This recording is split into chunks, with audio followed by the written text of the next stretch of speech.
Ladies and gentlemen, thank you for joining us for the U.S. Astronaut Hall of Fame induction ceremony, honoring our nation's space heroes. Please rise for the presentation of colors by the Embry-Riddle Naval ROTC Color Guard and the national anthem sung by Miss Beth Perdue.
Oh, say, can you see by the dawn's early light what so proudly we hailed at the twilight's last gleaming, whose broad stripes and bright stars through the perilous fight o'er the ramparts we watched were so gallantly streaming,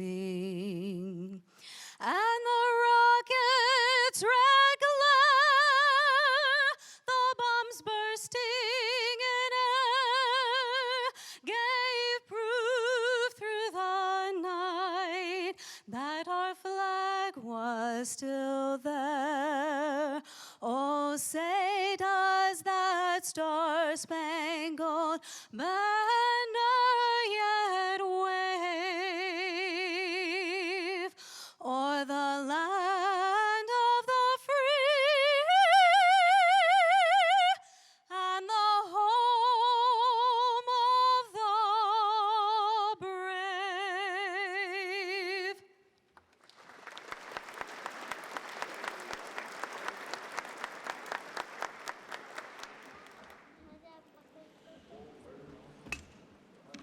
Ladies and gentlemen, please welcome today's Master of Ceremonies, former CNN space correspondent and award-winning journalist, Mr. John Zarrella.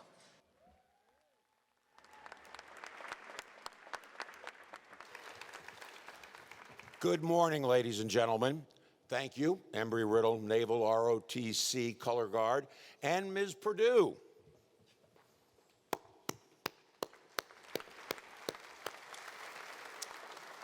It is a privilege to serve as your Master of Ceremonies for the 2021 United States Astronaut Hall of Fame induction. Yes, you heard me correctly. Although we are just a few weeks away from the start of year 2022, we are here today to celebrate the Hall of Fame induction for the class of 2020. Our 3 inductees were selected in 2020. However, their induction ceremony has been postponed until now to allow us to safely honor their achievement with their friends and families.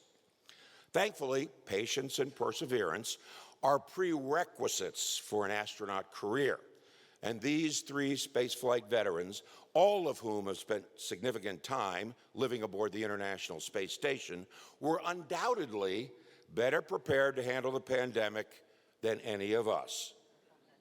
They're no strangers to isolation, cramped quarters, wearing protective face masks. If you think putting on a mask is cumbersome, imagine how it feels to put on an EVA suit and helmet every time you want to go outside.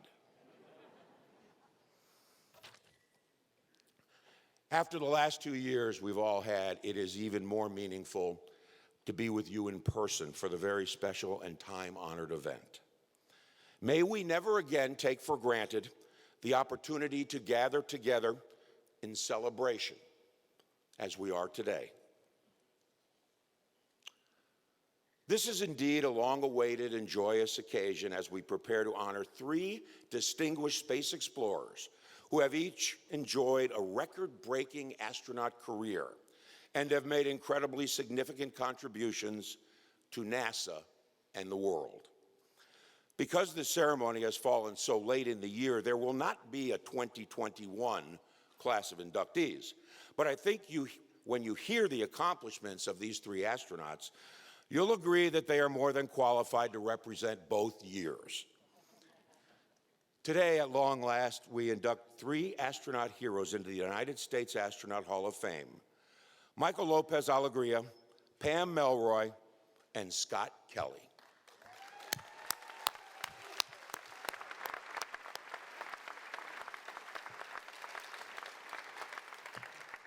Together, they comprised the 19th class of Space Shuttle astronauts to be inducted in the Hall of Fame, bringing the total count of astronauts in this prestigious society to 101.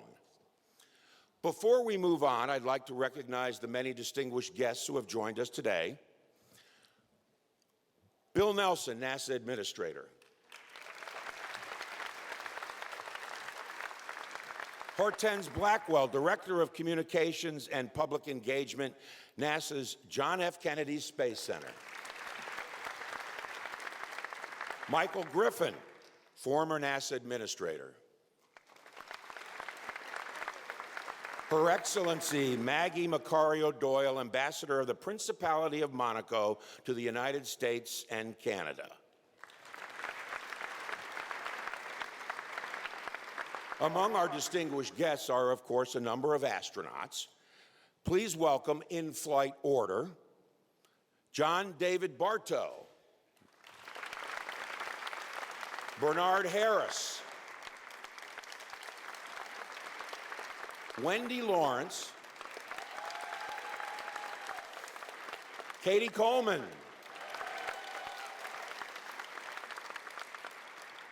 Susan Kilrain,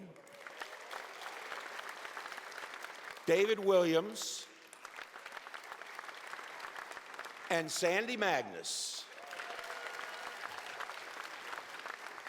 Also here to celebrate the outstanding accomplishments of our inductees are a few of their predecessors, other fearless explorers who have deepened our understanding of space through their brave endeavors and have since taken their place in the United States Astronaut Hall of Fame. I'd like to recognize them in flight order now. They will pause for a moment in front of the stage before taking their seats.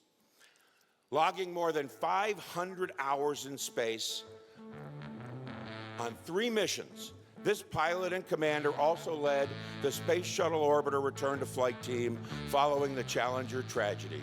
Brewster Shaw.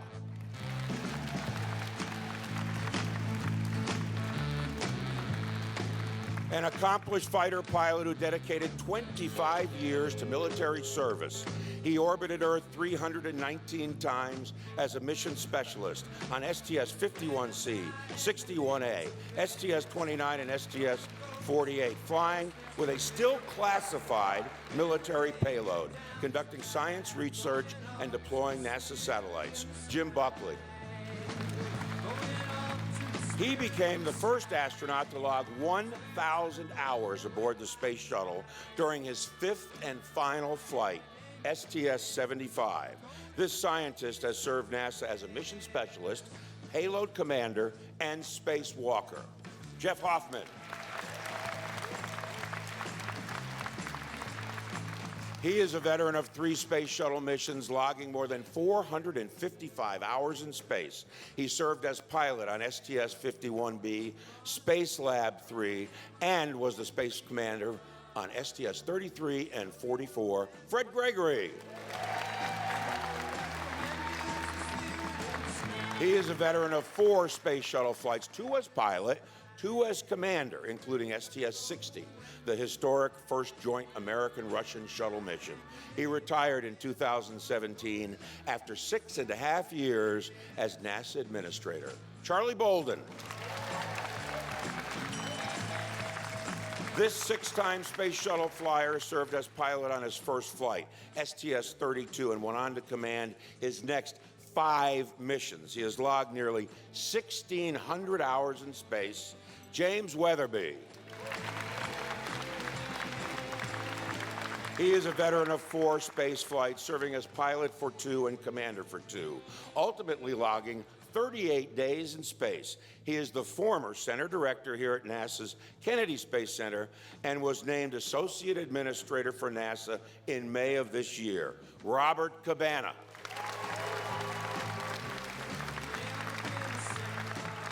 He was the second American commander of the International Space Station and completed the first night landing of the space shuttle at Kennedy Space Center. He was the commander of the ISS during the attacks on 9/11. Frank Culbertson. A 2-time pilot, 2-time commander, and a spacewalker, this veteran of 4 space shuttle missions spent a total of 40 days in space and played a key role in the assembly of the ISS. Brian Duffy.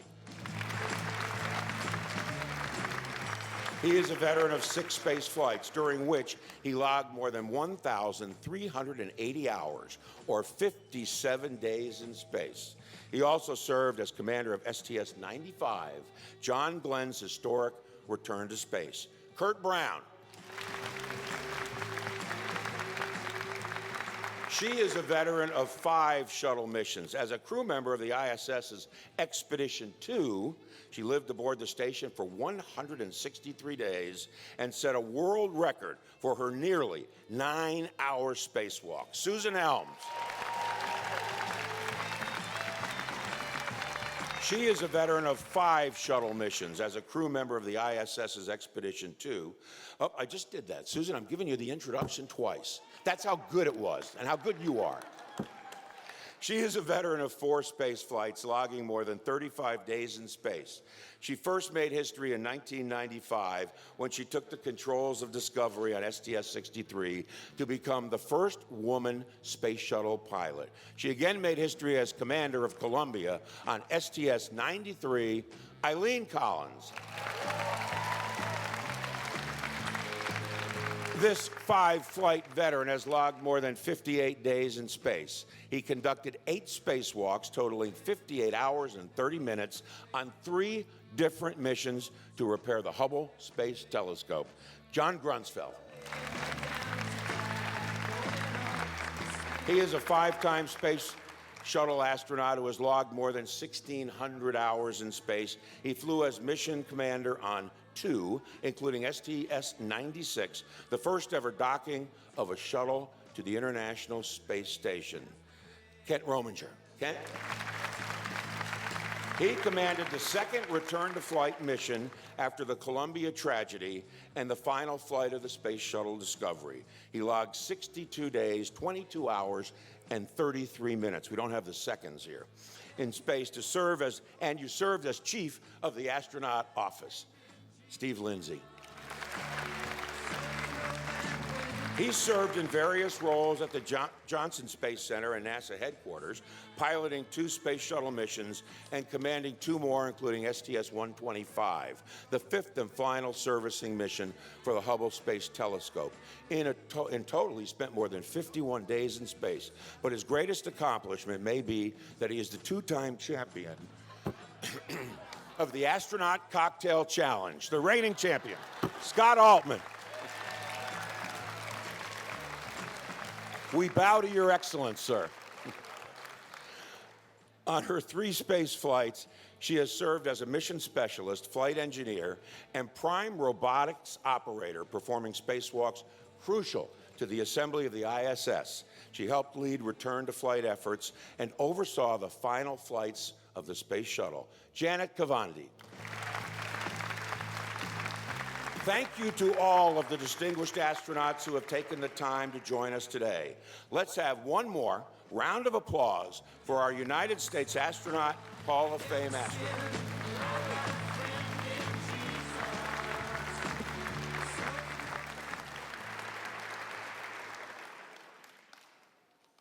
That's a lot of words. And we have more. Before we move on with our ceremony, I would like to take a moment to pay tribute to the astronauts who have passed away since our last induction. Skylab and shuttle astronaut Owen Garriott passed away in April 2019 at the age of 88.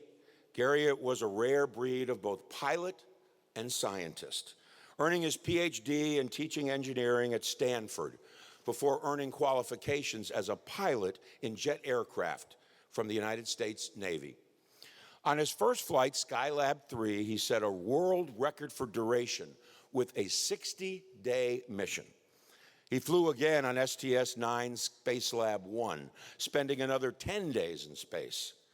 Godspeed, Owen Garriott. Apollo astronaut Al Worden passed away in March of 2020 at the age of 88. As the command module pilot for Apollo 15, he orbited the moon alone, more than 2,000 miles away from another human being. During his only mission, he logged a 38-minute spacewalk outside Endeavour command module, completing the first ever deep space EVA. He went on to serve as chair of the board of directors for the Astronaut Scholarship Foundation from 2005 to 2011. Rest in peace, Al Worden. Gerald Jerry Carr completed his mission here on Earth in August of 2020, also at age 88. As commander of the Skylab 4 mission, Carr and his crew conducted a remarkable science program that included a wealth of biomedical investigations designed to test the effects of long-duration spaceflight on the human body, as well as solar observations that revolutionized our understanding of the sun. He then turned his attention to the Space Shuttle program and the consideration of human factors that were pivotal in shaping NASA's long-term space missions.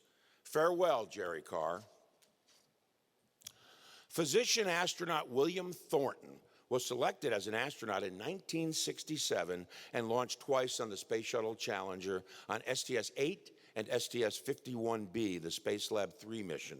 He logged 313 hours in space. Thornton had a significant influence in the evolution of space life sciences and worked closely with NASA's biomedical laboratory teams. He retired from NASA in 1994. William Thornton passed away at the age of 91. Thank you, William Thornton. Apollo-era astronaut Philip K. Chapman was the first Australian-born American astronaut. He was selected in August 1967 to be a member of Astronaut Group 6, who were primarily scientists rather than pilots. After his selection to the Astronaut Corps, he completed 1 year of training at Randolph Air Force Base, Texas, and he was involved in preparations for lunar missions, serving in particular as mission scientist for the Apollo 14 mission. Dr. Chapman left the agency in 1972. He passed away on April 5th, 2021, at the age of 86. Farewell, Philip Chapman. The world lost another great man in April of this year, Gemini and Apollo astronaut Michael Collins. Collins first flew on Gemini 10, conducted 2 EVAs, then went on to serve as the command module pilot for Apollo 11. As Armstrong and Aldrin made their historic moonwalks, he then served as director of the National Air and Space Museum and undersecretary of the Smithsonian before embarking on a career in the private sector. Along with his Apollo 11 crewmates, Collins was awarded the Presidential Medal of Freedom in 1969 and the Congressional Gold Medal in 2011. He passed away at the age of 90. We salute you, Michael Collins. Each of these extraordinarily brave men made remarkable contributions to the exploration of space, and their legacies will live on. Please observe a moment of silence in their honor.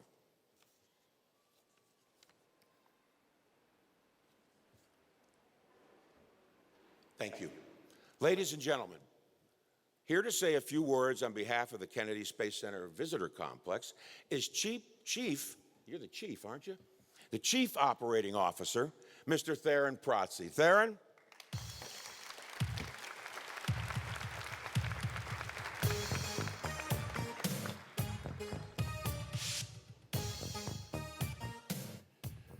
Thanks, John. I just like going by designated fall guy.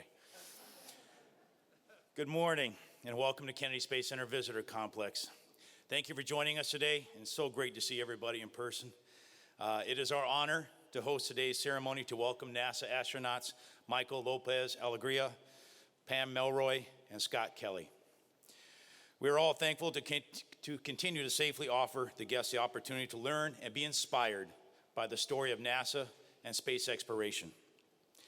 It is also a very exciting time here at the Visitor Complex. We've continued to enhance exhibits and add new attractions. Planet Play, if you haven't experienced it yet, is a whole new, fully immersive, multiple-story play experience designed for all the little generation that's going to be taking us to Mars. Ages 2 and 12, but I've seen people as old as 80 go down those slides. Children will enjoy learning the fun facts, because that's what it takes for them to be immersive, but then also learn at the same time. They have one-of-a-kind digital and play activities to create memorable learning experiences, including opportunities to map a constellation, slide down a wormhole, walk on Saturn's rings, and slide through an asteroid field. And don't worry, parents, we didn't forget you either. On the second level, there is a little wine, coffee, and beer, and probably a little bit of water area for you to sit, relax, recharge, and also play some serious trivia games to learn about space while your explorers play. The Rocket Garden also gained a new edition of a United Launch Alliance Delta II rocket. The Delta II program came to a close with the final launch in 2018. But its legacy will continue to inspire with historic rockets that are also in the Rocket Garden. We added a life-size Perseverance and Ingenuity in Journey to Mars. And we upgraded our new bus fleet. You probably see them. They're all decked out, and they're all space-themed, talking about our next great mission of Artemis, as well as other huge screens and other experiences to enjoy while you tour the Kennedy Space Center. Our Apollo Saturn V now includes life-size holograms of some of the Apollo heroes, where you can ask them questions, and they get to tell their own story in their words. And it's just truly amazing. We just mentioned Al Warden, a dear friend, who just passed, and we were able to capture him right before that, and I get to see him every day, so I always ask him all the questions. I never knew he was in Mr. Rogers' TV show, so if you ever get a chance, he's got some great stories he tells there. There are so many innovations that are coming on the horizon. You may have noticed a big, beautiful, green, purple, whatever which way the sun catches it building right through the Rocket Garden. That will open in spring of 2022. The Deep Space Launch Complex called Gateway. The multi-level attraction will familiarize guests with NASA's missions of today, the future of space exploration, interplanetary travel, and one-of-a-kind experiences, exhibits, entertainment, and education. On the second level, all I'm going to tell you, there is an immersive experience that's going to take you through space journeys, and you learn about why space exploration is so important. We look forward to opening the new attraction and to inspiring our guests about the future of space exploration, because it is so exciting. Now I'd like to welcome Kurt Brown, the chair of the Astronaut Scholarship Foundation, to say a few words. Kurt?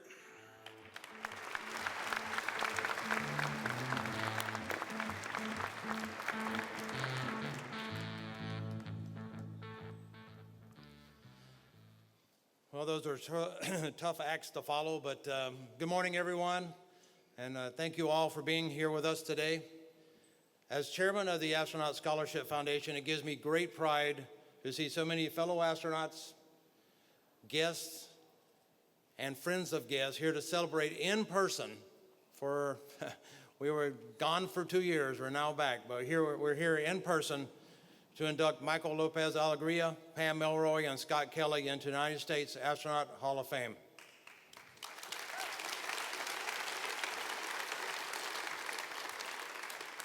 Already using the Mercury 7's joint credibility to encourage students to pursue scientific endeavors through the Astronaut Scholarship Foundation, they decided there should be a permanent place to celebrate the accomplishments of America's space pioneers and to share the human side of spaceflight in a unique and personal way.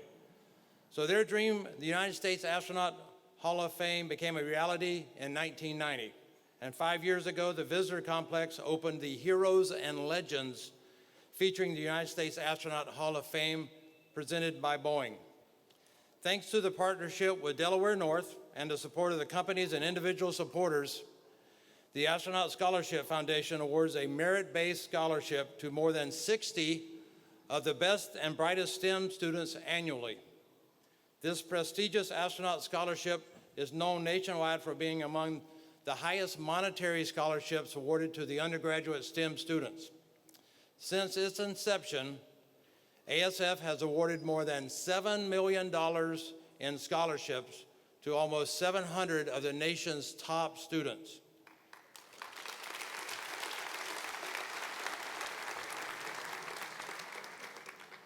We are very proud of our scholars and their accomplishments. And in fact, we have a group of astronaut scholarship recipients with us here today. Would you please give them a round of applause? And if they want to stand up, please stand.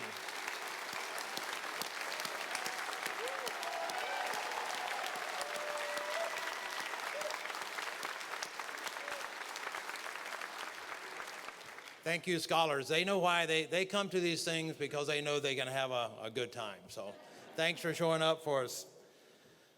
We appreciate the support we receive from all the astronauts, our friends at NASA, as well as Theron Proxy and everyone at the Kennedy Space Center complex. We couldn't do it without all of you, obviously. Their support is truly appreciated. It is now my pleasure to welcome Michael Lopez Alegria, Pam Melroy, Scott Kelly into the United States Astronaut Hall of Fame. Once again, thank you all for your support and for being here with us today to share in this amazing celebration. Now, it is my honor to introduce NASA Administrator, Mr. Bill Nelson, to the stage.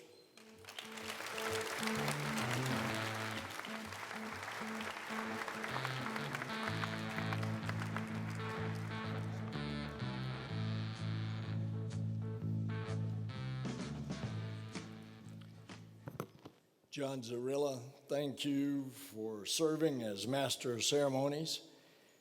And more importantly, thank you for covering the space program like you've done over the years, all these decades. There are sites that symbolize the daring spirit of the American character, and the Kennedy Space Center is one of those places. It's a place where unthinkable missions are accomplished by remarkable people. Explorers, pioneers, and adventurers have graced these grounds for nearly 60 years. It's a fitting home for the Astronaut Hall of Fame. Astronauts cement America's reputation as a beacon of discovery.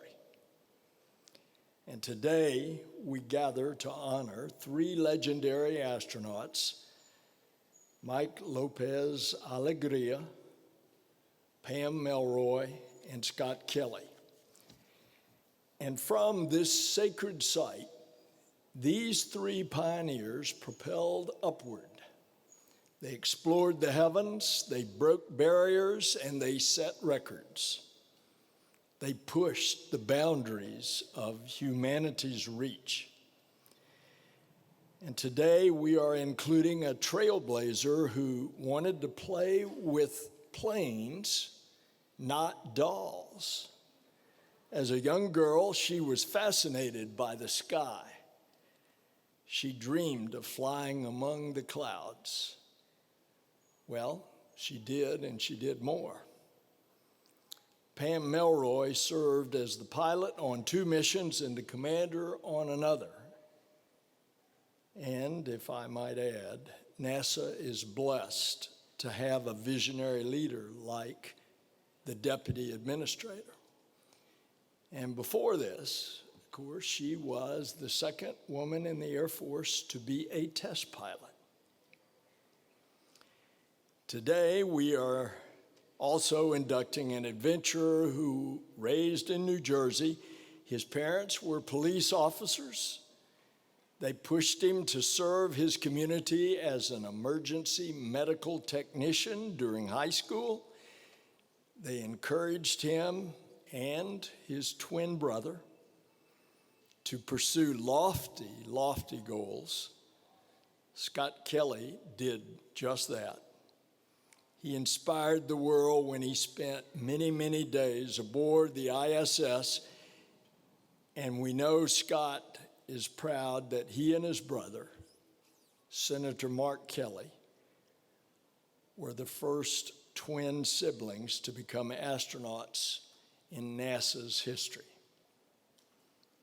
And I might say that twin brother taught us a lot, Mark Kelly, about how to be a husband in the way that he operated and took care of his wife after that terrible tragedy. And finally today, we're inducting an explorer who immigrated from Spain when he was a young boy. Mike Lopez Alegria would go on to perform 10 spacewalks. He holds the longest all-time EVA duration record among NASA astronauts, and he's not done yet. He will return to low Earth orbit, this time as commander of the Axiom Private Astronaut Mission 1 to the ISS. And there he has a real job because he's going to be the caretaker of some private astronauts.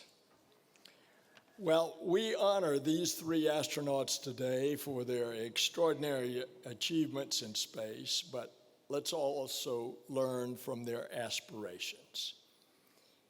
Each of these individuals has a unique story.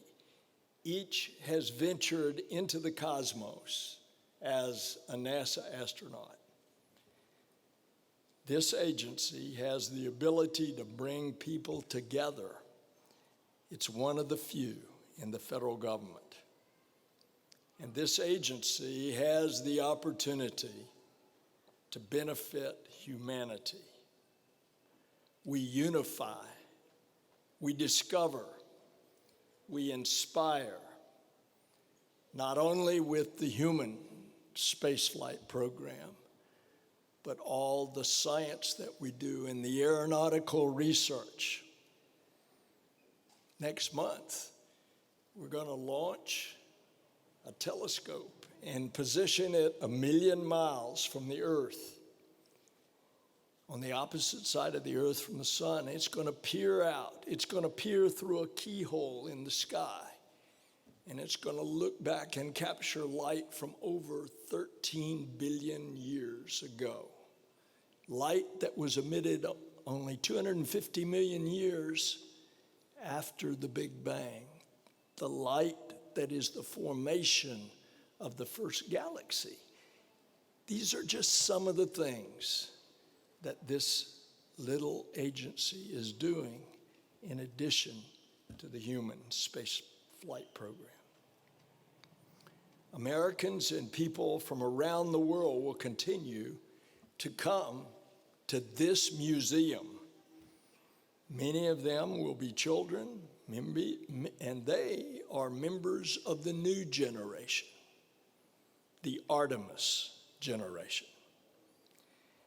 And as they learn about the legacies of these astronauts, they too will be inspired. Perhaps they one day will join a NASA family as a technician or as an engineer, a mathematician, a scientist, maybe an astronaut. It's all a team. Maybe they'll walk on the moon, or maybe they'll take humanity's next giant leap and venture to Mars. There are limitless possibilities because of the endless inspiration found among these giants and in this museum. And so to Michael, to Pam, to Scott, congratulations on this well-earned recognition, and thank you for daring us to keep looking upward and pushing outward into the unknown. Thank you, and God bless you.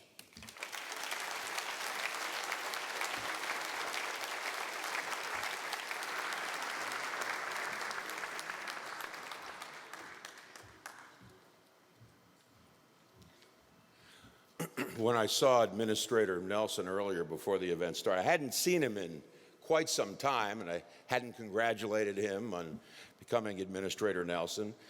We go back, we were talking probably 40 years, from the early days, the early 80s, I guess it is. I'm dating myself, and I'm dating you. I'm sorry.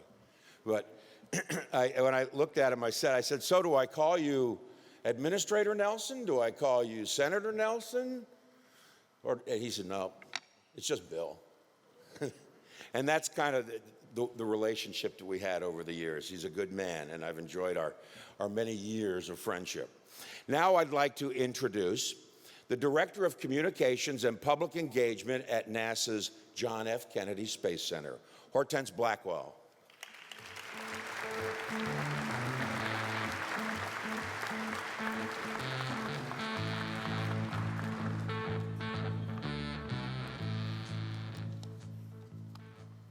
Good morning. It is an honor to be here as we celebrate the incredible achievements of the three individuals that we will be recognizing today. We often say here at the Kennedy Space Center that we launch the nation's dreams, but it is the dedication of men and women like Michael, Pam, and Scott who carry these dreams and lead us to a path forward for exploration. Earlier this week, we launched a crew to the International Space Station. And on that vehicle was the 599th, the 600th, and the 601st humans to fly in space. Now that may sound like a large number, but when we think back over the past 60 years of spaceflight and contemplate on the enormous strides we have made in science, technology, and exploration, we realize that the 601 people who have went to space is a small number indeed for the mighty achievements that we've made. The crew, the honorees. The honorees have showed their bravery, their perseverance, their integrity, their teamwork, and their determination to extend and do well in their exploration for flight. They have done remarkable things that we are at, and we honor them today. They, along with their fellow astronauts, have paved the way for the next 60 years for space exploration and beyond. We here at the Kennedy Space Center are very proud of all of their accomplishments. Michael, Pam, and Scott, on behalf of Janet Petro, the Center Director here at the Kennedy Space Center, and the entire KSC workforce, congratulations and thank you for your contributions to our country and to our planet. Thank you.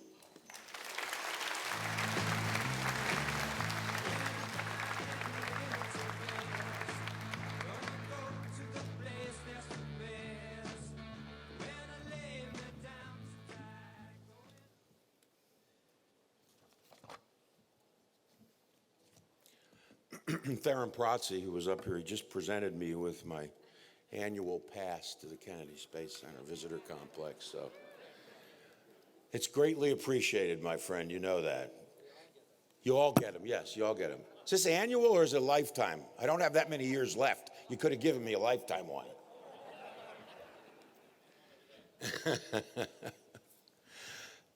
Thank you all. Ladies and gentlemen, it is now time to begin the induction of the 19th class of Space Shuttle astronauts into the United States Astronaut Hall of Fame. The 2020 inductees were selected by a committee of current Hall of Fame astronauts, former NASA officials, historians, and journalists The process is administered by the Astronaut Scholarship Foundation. To be eligible, an astronaut must have made his or her first flight at least 17 years before the induction year and must be retired at least 5 years from the NASA Astronaut Corps.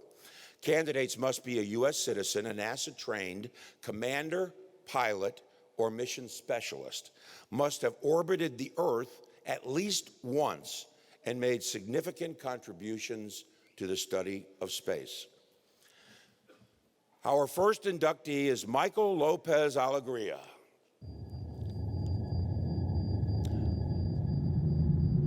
Michael Lopez Alegria has more than 35 years of aviation and space experience with the U.S. Navy and NASA in a variety of roles, including naval aviator, engineering test pilot, and program manager and NASA astronaut. At this time, Michael Lopez Alegria is preparing to board the vehicle.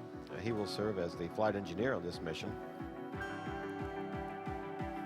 We have a go for main engine start. 5, 4, 3, 2, 1, and liftoff. Liftoff of the Space Shuttle Columbia, catapulting scientific knowledge through microgravity research.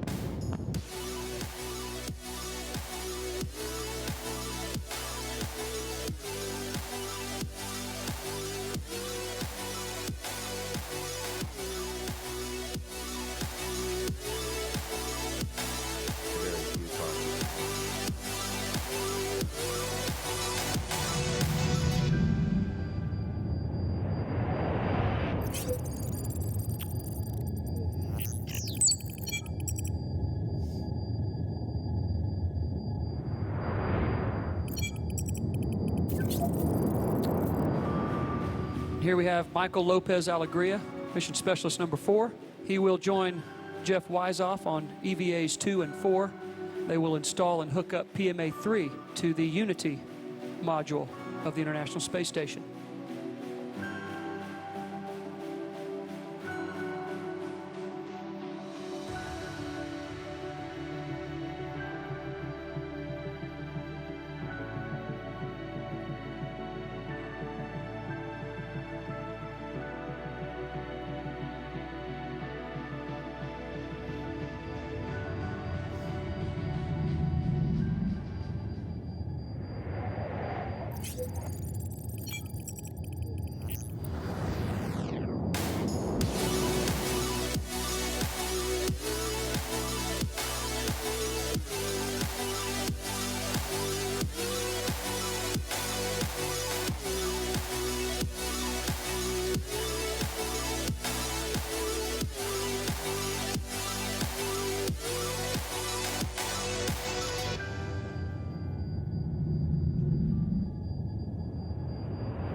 So LA, or me putting on electrodes on LA's brain to see if there's anything going on in there. No, just kidding.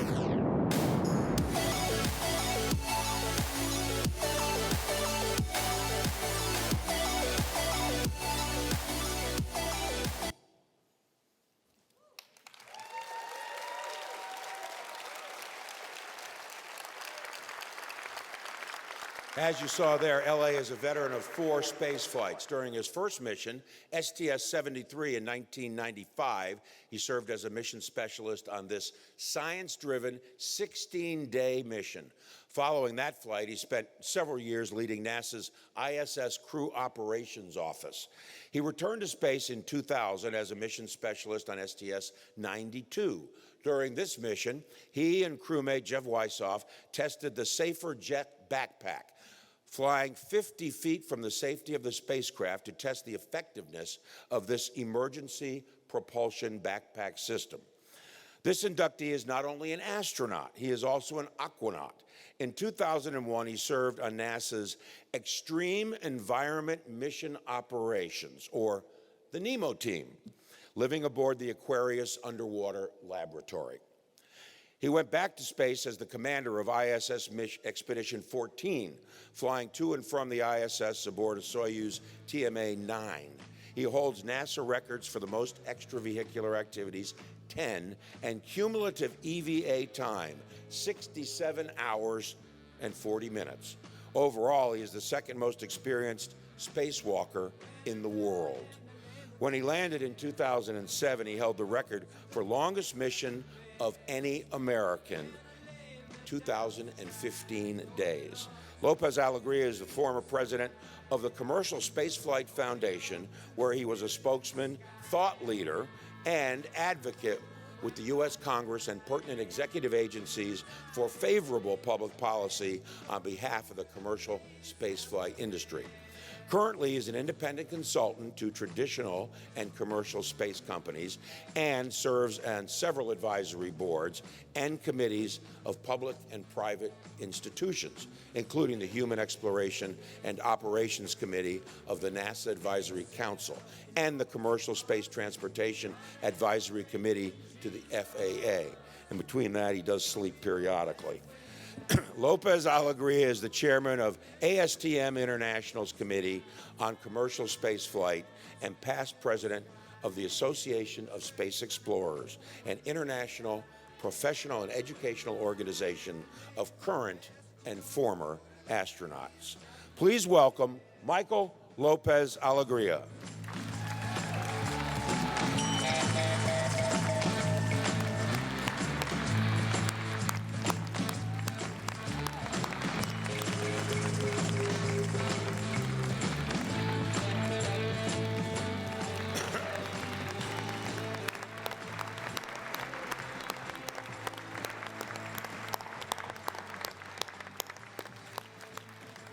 Here to present Michael Lopez Alegria for induction into the Hall of Fame, astronaut Brian Duffy. Brian?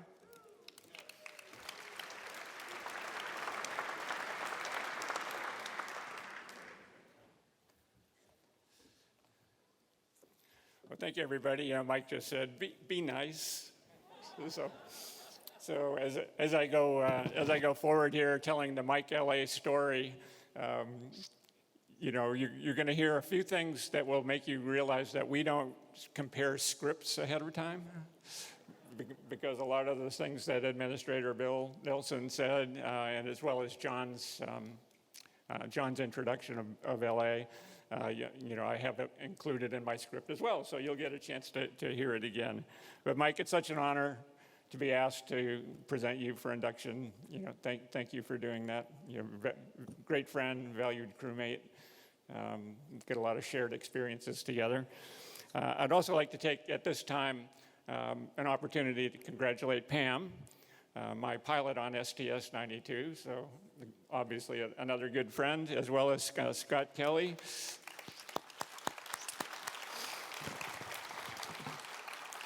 I have to tell you, I'm not surprised that any of them are here.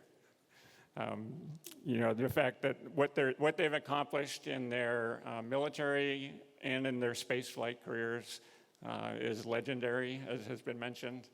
And so the fact that they are here being inducted is no surprise. Mike was born in Madrid, Spain, as was mentioned, and moved to the United States as a young boy. He really admired his father a lot, and I knew that from our experiences together, how much he valued your dad. Mike's dad, despite the fact that he didn't know a lot of English, moved the family to the United States, and he found work as an electrician.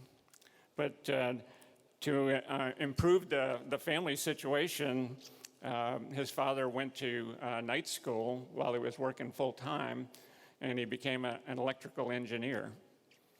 So Michael's father had served in the Spanish Army infantry, and Dad's military ways, I think, influenced Mike in very subtle ways. There was a day in July of 1969 when the world stopped and watched what was going on as the Columbia, or as the Apollo 11 Eagle lunar module descended to the surface of the moon. Mike, at the time, was playing on the beach as an 11-year-old with a lot of his friends, but he stopped then to see what was going on at the moon. Now, Mike didn't, he recognized the importance of such an event, but he never thought it'd be part of the space program. So, Mike had many talents growing up. I asked him, what do you like to do in school when you're growing up? And what I learned was that he was a star, no surprise. He proving his varied interests. He told me that he was part of a group called the Geeks and the Jocks. Yeah, not exactly a natural mix. But he was a student body vice president, a member of the math and the chess clubs. He was the captain of the soccer team, and he lettered in track and field as well. So, Mike clearly demonstrated himself as a leader, not in one, but in many areas. So I asked him, how'd you end up at the Naval Academy? And he said he thinks he was the victim of a whisper campaign, a secret whisper campaign. Because magically, one day, a Naval Academy catalog appeared in the mailbox. Mike liked what he saw and started to pursue it. He received the nominations of both California senators as well as that of the Vice President of the United States. So just that is an amazing accomplishment for maybe an 18-year-old or so at the time. But he's, you could see how highly regarded all of his accomplishments were at that time by those nominations. While at the Academy, he chose systems engineering, a field that would enhance his Navy career. And upon graduation, he had a chance to have some options, career options, and he chose aviation. So he went to pilot training. He was designated as a naval aviator in 1981. Mike chose to fly propeller aircraft and found himself in Rota, Spain, and an assignment that he loved. It was a great squadron, a great mission, and an opportunity to explore the world. One day he saw a magazine that had a sidebar that listed the early astronauts, and he saw that they had gone through test pilot school. So he decided, well, if they can do it, so can I. So he applied to the test pilot school and was accepted. He was in a program where you went through the test pilot school and then you went through the Naval Postgraduate School. And at the end of that, then he graduated with a master's degree in aeronautical engineering. So I asked Mike, wait, what did you enjoy most about test pilot school? Because I knew I loved it because I got a chance to fly 20 different airplanes in the course of a year. So it's a pilot's dream to be able to do that kind of thing. Mike said that he liked flying jets there. So that's where he learned to fly jets. He said he felt like he was drinking from a fire hose, trying to catch up to everything else.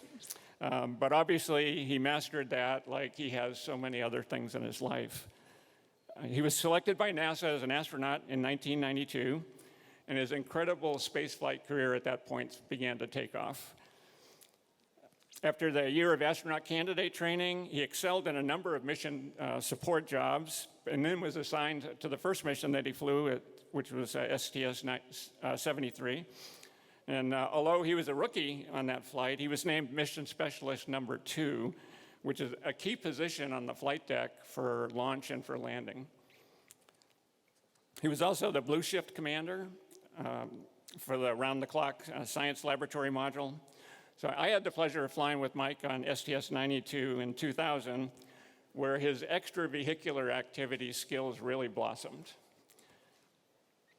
He said one of the highlights on his second EVA, and it was mentioned by John, but it was the test flight of a self-rescue jetpack. And Mike flew from a point high on the International Space Station all the way down to the rear end of the shuttle's payload bay, demonstrating that an astronaut could rescue themselves should it be required by using this unit. He did 3 more EVAs on STS-113 to install the P-1 truss, among other things. But what has to be considered the highlight of his career was he was the commander of Expedition 14. As has been mentioned, he set the American record for a single mission at 215 days, during which he did 5 more spacewalks. So that brought his total to 10 EVAs, which was a record at the time, and over 67 hours outside an orbiting spacecraft. Unbelievable. It's pretty amazing. After leaving NASA, as was mentioned, Mike stayed involved in the space business in various capacities. And I thought Mike was done flying in space. I was wrong. He's scheduled to launch this February and make history again as the commander of Axiom Space's AX-1, the first private international space station mission. So it's no wonder that we're here today honoring one of human spaceflight's true stars, but his story continues, and we all wish him success.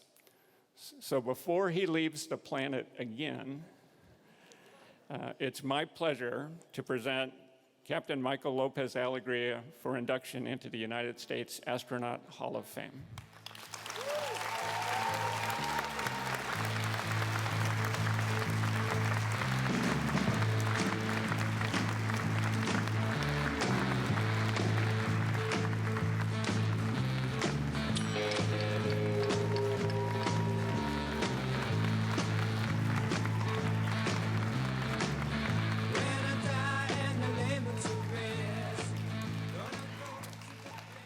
Brian is the Messiah. If you don't know what this is, it's from a movie called Life of Brian. Turns out it was a different Brian, but the STS-92 crew went around calling him the Messiah all the time, which made him sign his emails NTM, not the Messiah. So, Madam Ambassador and Dr. Administrator Griffin, Administrator Bolden, and Representative Senator Administrator Bill. It goes without saying, but it's a huge honor and privilege to be inducted into this pantheon of American heroes. I really must give credit where it's most due, which is to my mother and father. She was born the 7th of 8 children to a poor immigrant family in East Boston. And she was the youngest daughter, so she was charged with taking care of her infirm mother for many years. And finally, in her 30s, with a passion to see the world, she took the civil service exam and became a GS1, or whatever the equivalent would be for an entry-level secretary. And see the world she did. She worked as a DoD civilian in Hawaii, Johnston Atoll, Tokyo, and then Madrid, where she met my father, who, as Brian mentioned, was a Spanish infantry officer. So back at the peak of Franco's regime, neither of their employers were too cool about this situation. In fact, they had to travel to Gibraltar to be wed on British soil, having to cross the Mediterranean 4 times to get there and back because the border was closed with Spain. And at some point, the heat got too hot, and I wasn't even 2, and we emigrated to the US. And we rented a flat in the same building where my mother had been born and raised in East Boston. So as Brian mentioned, my father spoke no English, had no marketable skill in the US, and he learned English, went to trade school, became an electrician, went to night school, got a BS in electrical engineering, and then got hired in ever-increasing jobs of responsibility. And along the way, we moved to California, where I grew up as a happy middle-class kid, pretty unaware of our humble roots. And so while my parents were sort of living the American dream, I was having dreams of my own of becoming an astronaut. My next-door neighbor, best friend, and I played rocket ship in the closet of my bedroom, which was mocked up to look like some sort of space vehicle. And my mom, who is now working in an education office for NASA, brought home these brochures called NASA Facts. And I was pretty into it. And then the moment that Brian mentioned on the beach in Southern California in July of 1969 was transformational. So I got my lust for travel and adventure from my mom, and my dad imbued in me the fact that nothing is impossible. And it's in great part due to them that I'm standing here. So since its first induction in 1990, the Astronaut Hall of Fame inductees have sort of mirrored the evolution of human spaceflight in America. The first group were all Mercury astronauts. The second were the Gemini flyers. The third included all of the Apollo plus Skylab folks. And with the fourth induction in 2001, we entered the shuttle era. And the next 18 classes consisted of astronauts who flew almost exclusively on the space shuttle. In fact, up to today, of all of the missions flown by the 98 previous inductees, only 18 were to the ISS. 13 of them were sortie missions on the space shuttle. Today, my fellow inductees and I, of the 11 flights that we've flown together, 8 of them were to the ISS. So we are entering the International Space Station era. And today, Scott and I are joining the first 4 American ISS commanders, Shep, Frank, Sox, and Mike Foale, as Hall of Fame inductees. 5 of 6 U.S. Navy, Kurt, just saying.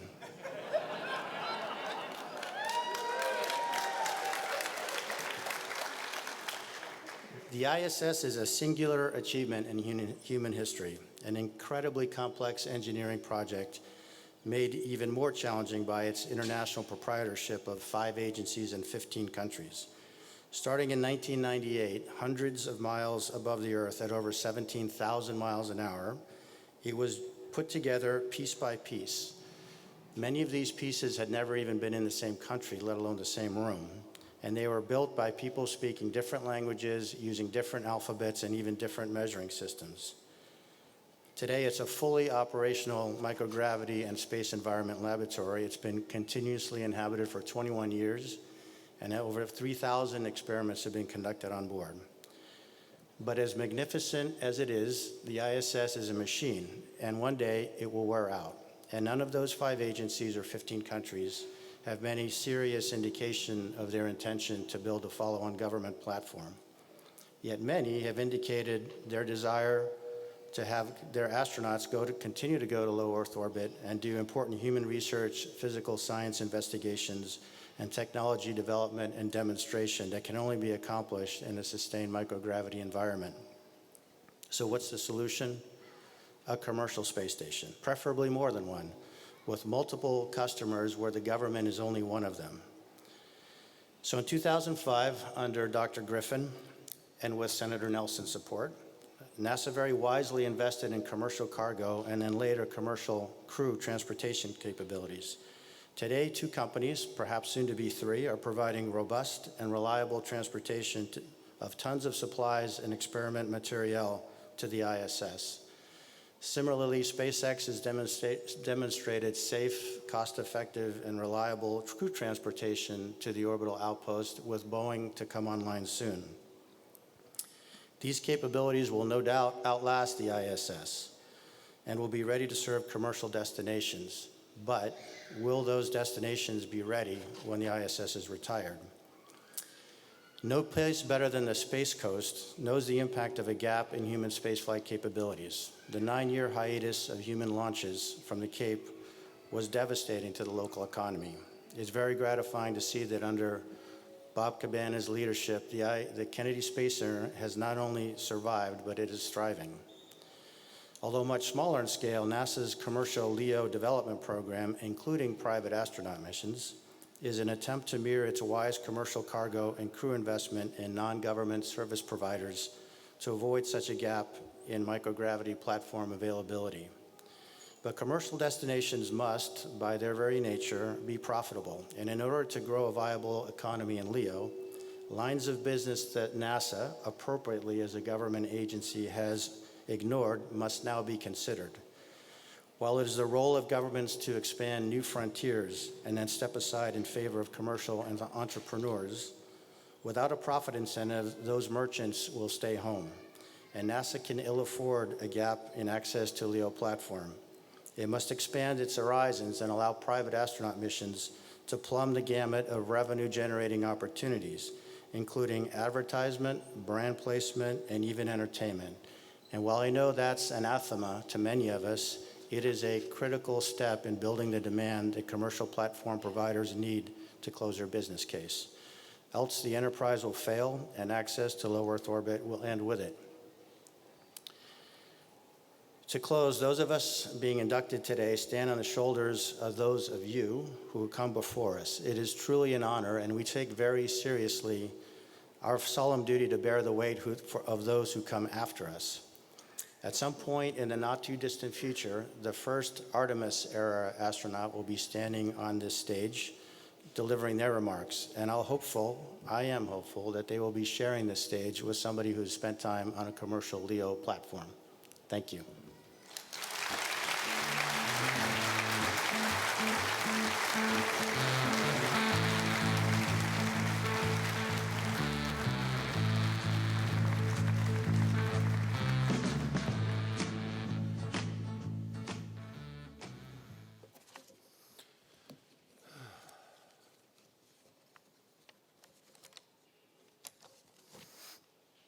Congratulations, LA.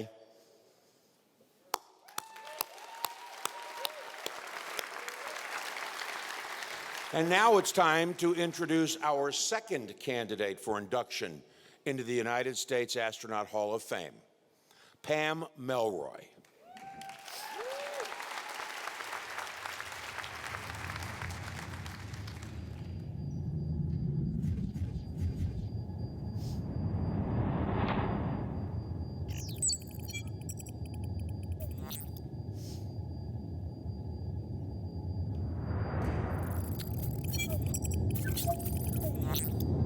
Here we have pilot Pam Melroy. She will assist Duffy at the flight controls for launch. And here we see the STS-92 crew.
Our pilot, Pam Melroy.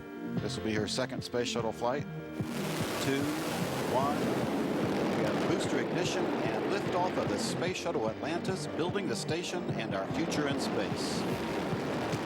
Flight deck of the Shuttle Atlantis, Commander Jeff Ashby on the left, pilot Pam Melroy on the right as they prepare for the firing of the orbital maneuvering system engines.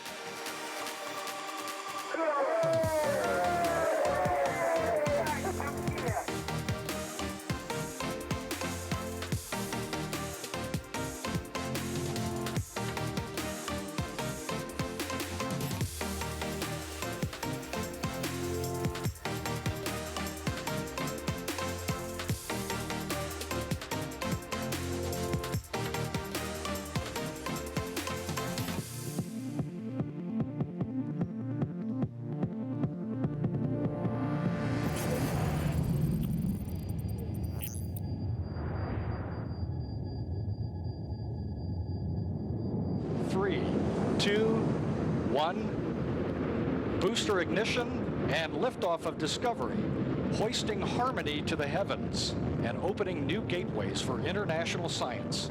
Discovery has cleared the tower. Houston now controlling. Discovery Commander Pam Milroy. Nice teamwork. Phenomenal. Excellent work, guys. Excellent.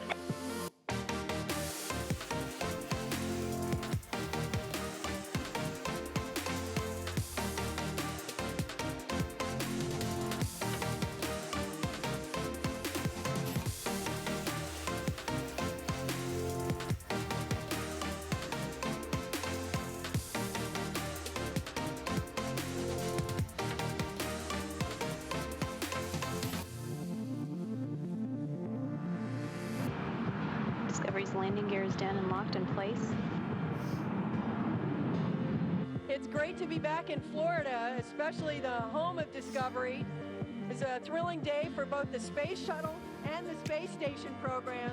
And thank you to everybody for a beautiful vehicle and a beautiful mission.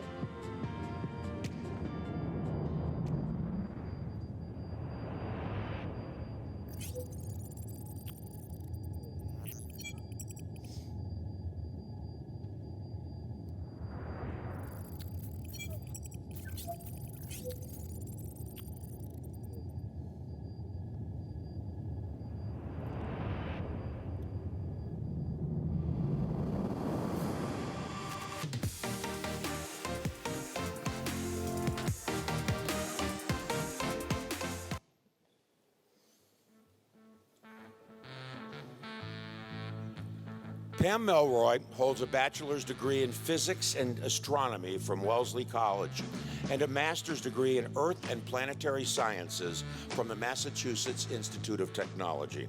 She was commissioned through the Air Force Reserve Officers Training Corps, ROTC program in 1983. As a co-pilot, aircraft commander, instructor pilot, and test pilot, she logged more than 6,000 flight hours in more than 50 different aircraft before retiring from the Air Force in 2007 with the rank of colonel. She is a veteran of Operation Desert Shield, Desert Storm, and Operation Just Cause, with more than 200 combat and combat support hours.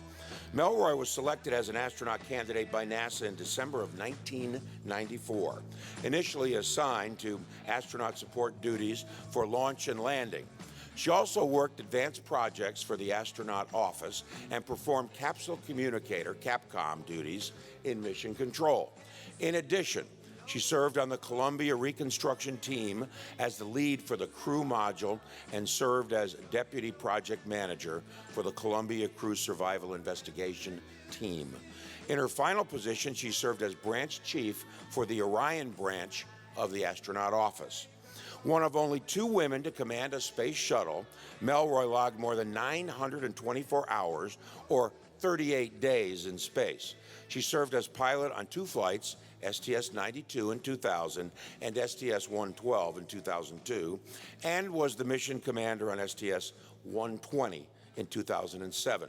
All 3 of her flights were assembly missions to build the International Space Station.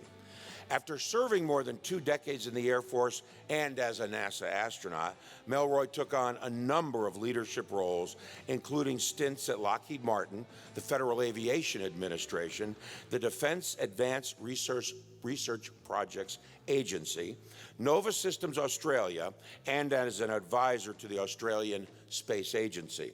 She also served as an independent consultant and a member of the National Space Council's Users Advisory Group. Pam Melroy was sworn in as the NASA Deputy Administrator on June 21st of this year. Among her duties as Deputy Administrator, Melroy is responsible for laying the agency's vision and representing NASA to the Executive Office of the President, Congress, heads of federal and other appropriate government agencies, international organizations, and external organizations and communities. Please welcome Pam Melroy.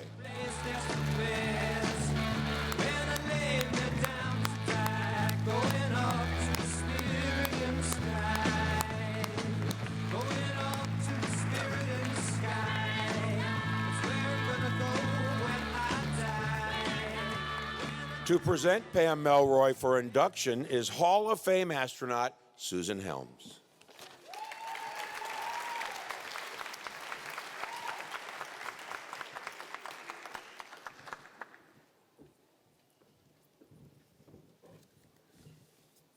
Well, thank you, everybody, for being here for this august occasion.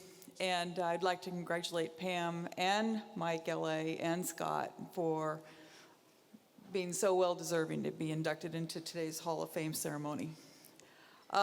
Test pilot, astronaut, the Office of Commercial Space Transportation for the FAA, leader of the Tactical Technical Office of DARPA, Users Advisory Group for the National Space Council, and now Deputy Administrator of NASA.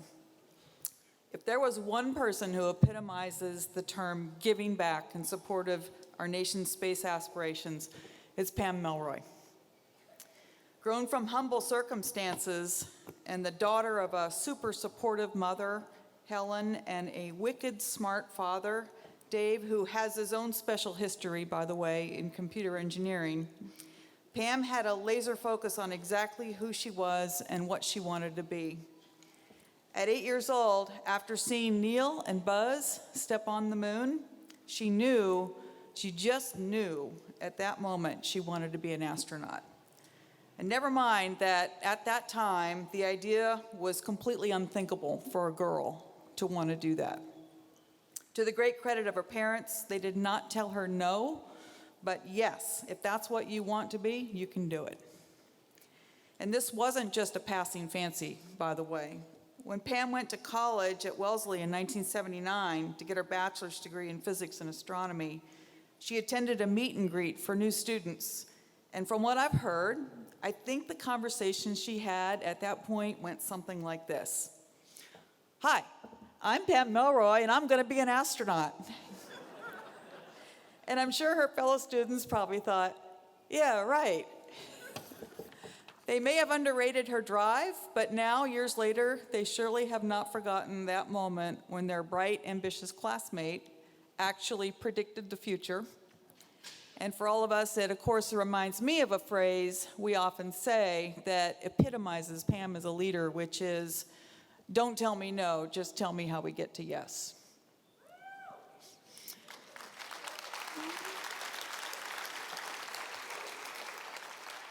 So Pam's path to astronaut and beyond is as much a story of her leadership journey as it is about her accomplishments.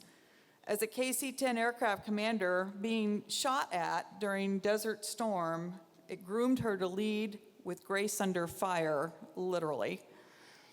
She faced risky air refueling tests as a C-17 test pilot, but she always gave the right answer instead of the easy answer. I remember meeting Pam for the first time at PT's during the week of her astronaut interview, and it was like greeting an old friend because I had already heard so much about her through the Air Force Test Community Network. And through her astronaut career, she matured well beyond the stereotypical persona of a military leader. She absorbed the advice of astronaut mentors such as Brian Duffy and prioritized having a resilient team culture throughout pre-flight training, long before liftoff. Her crewmates told me that she was incredibly thoughtful with high emotional intelligence. And as a leadership strategy, she really liked to build cohesive teams. So when you think of Pam's North Star as an aspect of her character, one thing came across from everyone I talked to. She really cares about the people that she leads. Many may remember Pam's third mission to the International Space Station, STS-20. You know, that was an iconic flight because it was the first time that both a space shuttle commander, Pam, and the space station commander, Peggy Whitson, both happened to be female. And by the way, I do feel a little bit sorry for George Zamka, who was the shuttle pilot on that flight, because he got tagged with the role of having to take the iconic photograph of Peggy and Pam shaking hands through the hatch when the hatch opened between the two spacecraft. Talk about pressure. I'm sure that was, from what I've heard, the thing he felt the most pressure about through his whole flight was making sure he got that picture. But the flight is more well known among NASA folks as a mission that had a major equipment failure in the form of a torn solar panel. It was not a failure that could be minimized or ignored.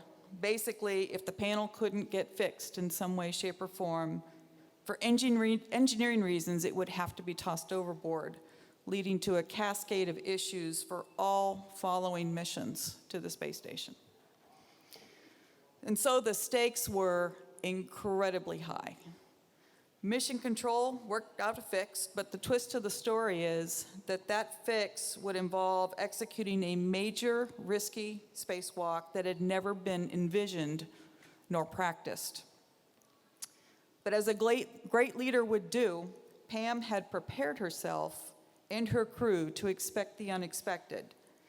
It was exactly the kind of scenario where the leader of the team has to dig deep inside, find inner strength in the face of adversity, and keep cool-headed on everyone's behalf.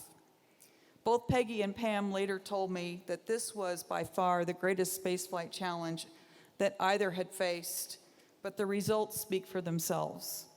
Through careful planning and risk management by the entire crew, the spacewalk was successful and the solar panel was secured. And I'm here to tell you that Pam's leadership qualities, from everything I've heard from crewmates, was certainly a cornerstone upon which that success stood. You know, there's a little grace note, by the way, to add to the 120 mission. Apparently, after the shuttle had arrived, Pam had brought Peggy a gift, a little ring with the word Harmony engraved on it that Peggy could wear on a chain around her neck. So Harmony was the name of the module, as you all heard today, that was brought up to the ISS in the payload bay of STS-120, Pam's mission. And then to Peggy's surprise, every shuttle commander who came up to the ISS from the rest of Peggy's tenure would bring an engraved charm to add to Peggy's necklace around her neck, bearing the names also of the modules that they brought. Peggy does thank Steve Prick and Dom Gorey for their thoughtfulness, but she's pretty sure she knows who came up with the idea and then ensured that the follow-on commanders carried it through. And that's a great example of Pam right there and her thoughtfulness and caring for people.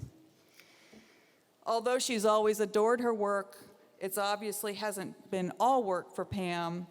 She loves music and good fun, and she's a terrific cook. I also hear she's a big dancer and that there's some footage somewhere that proves that, but I haven't been able to find that footage yet, Pam. Just send it to me when you pull it off your computer. By the way, she has a lot of nicknames, like Pambo and Tank Girl and the Napster, which I think that last one was earned because she was famous for taking naps in the oddest places, including the C3 console of the space shuttle. Apparently, one of her favorite hangouts is a place called the Mucky Duck in Houston. And she went there on a first date with a guy named Doug Hollett. Apparently, it was a very successful date and a successful venue, for within the year, they went back there to the Mucky Duck where he asked her to be his wife. And for about 15 years now, the two of them have shared love and laughter and are generous with their friendship, as so many of you know. Spend some time with them, and you might get to taste some of Pam's cooking, or maybe samples from their amazing Australian wine collection. I asked Pam about her post-astronaut career, in particular what had drawn her to Washington, D.C. I did kind of expect to hear something about broadening into the commercial space world or the military space business to apply her skills to help the government, but instead she said, "Susan, it was very simple. The NASA Constellation program had just been canceled by the administration. I didn't understand the decision, and I just wanted to know who were all these crazy people that made that decision. So I went to Washington, D.C. to find out. Well, so much the better for all of us, because look where she is now, a top leader of NASA itself, during some of the most exciting times in NASA's history. I know her life is crazy busy, but even so, during what little free time she now has, she still perpetually makes time to be with people and to mentor the next generation, because she knows it's always going to be the people who make the future happen. Finally, I have a special message for her parents who couldn't be here today but are watching this ceremony on television right now at home. Dave and Helen, your daughter makes life better wherever she goes.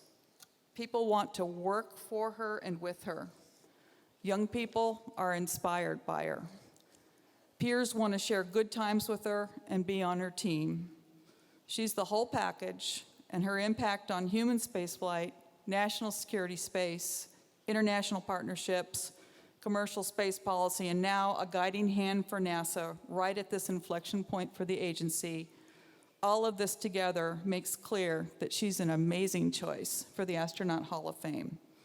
So on behalf of all of us, thank you for producing such a daughter. Thank you.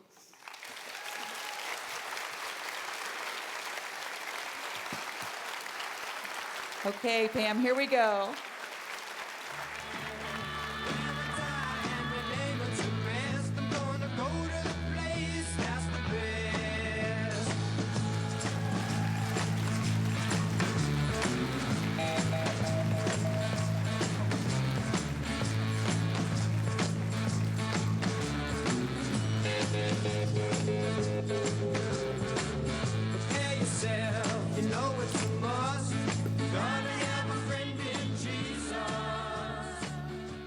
Susan. Thank you so much. Thank you. That was amazing.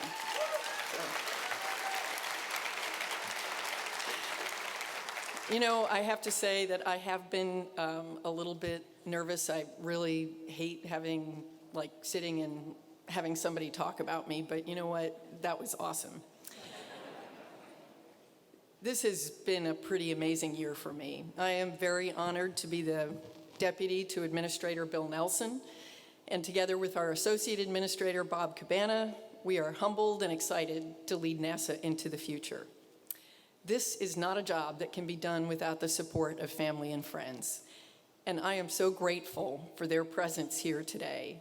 My parents, who could not be here today, but as Susan pointed out, always told me I could do anything I wanted to. It's really important to know that your kids are listening, and when you say things like that, they believe you.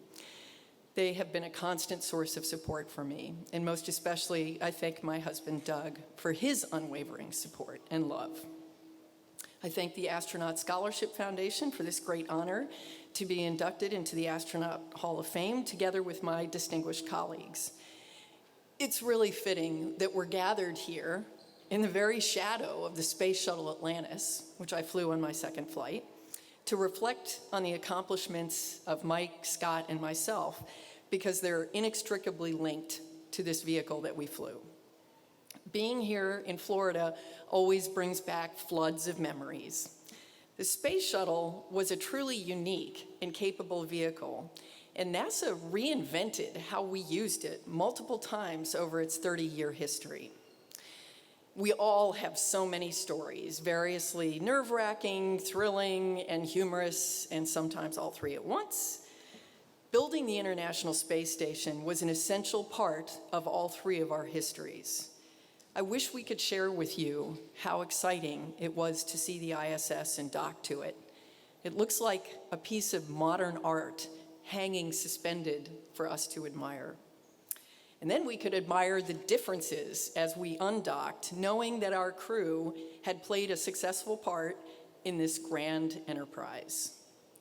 And as significant as the technical achievement, NASA has established deep and binding partnerships with other countries around the world. And we are maintaining and now growing those partnerships as we continue to explore. In the decades since the Space Shuttle's retirement, we have seen explosive growth in commercial space capability, nurtured by government-developed technology and by NASA's sponsorship and partnership. Some have asked if there is an existential threat to NASA somewhere in there. Well, I see it very differently.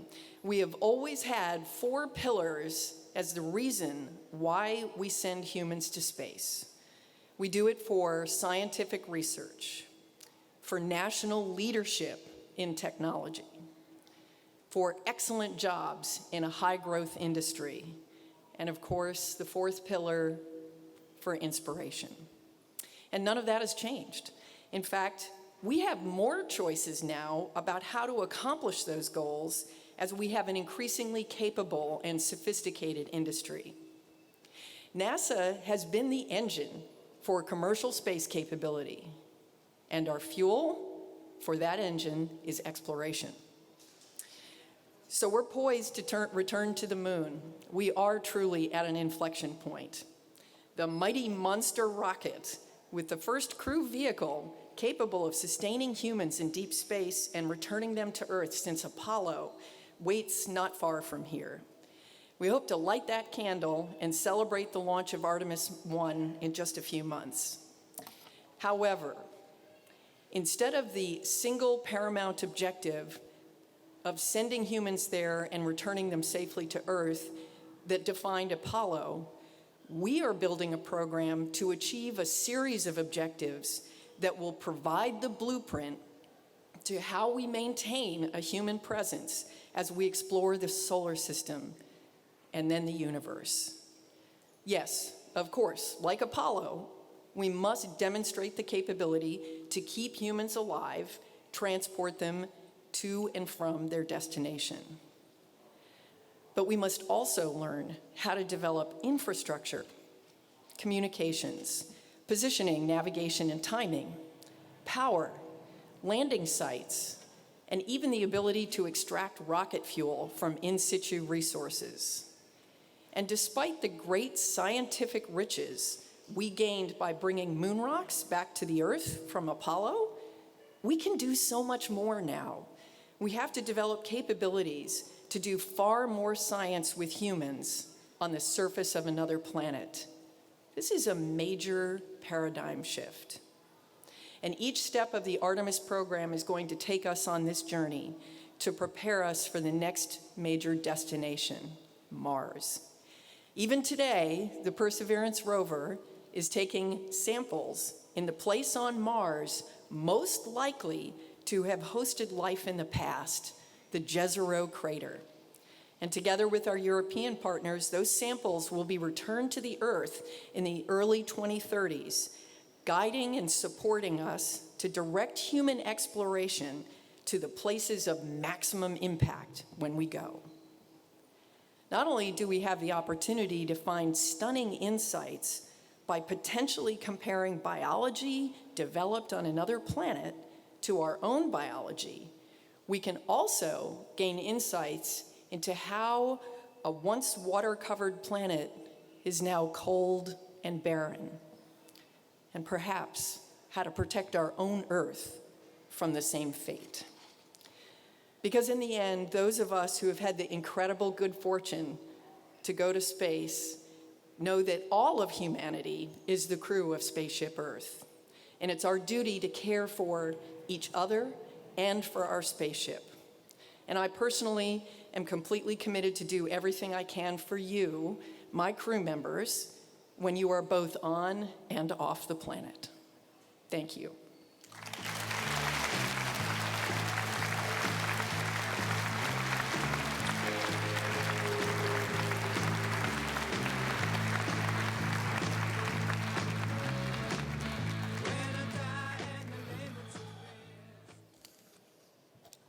Congratulations, Pam Melroy.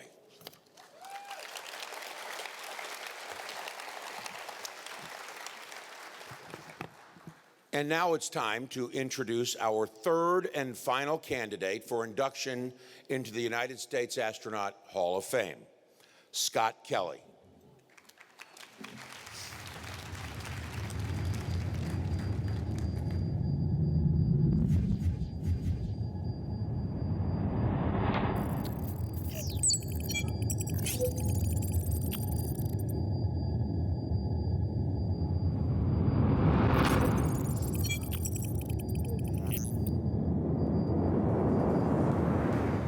Three, two, one, We have booster ignition and liftoff of the Space Shuttle Discovery on our mission to prepare the Hubble Space Telescope as we venture into the 21st century.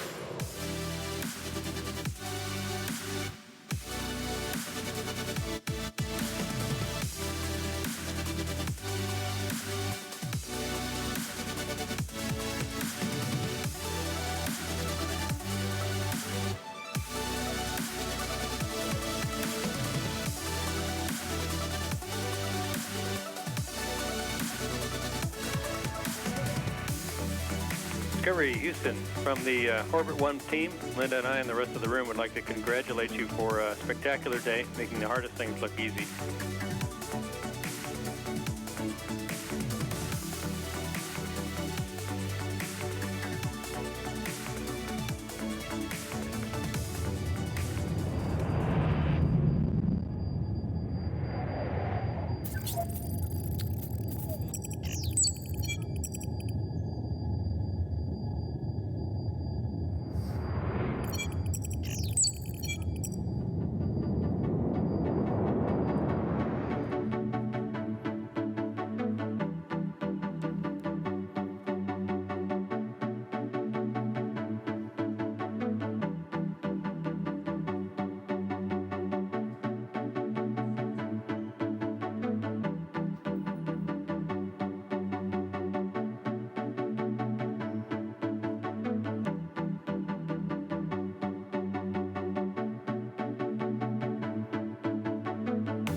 Wasabi peas.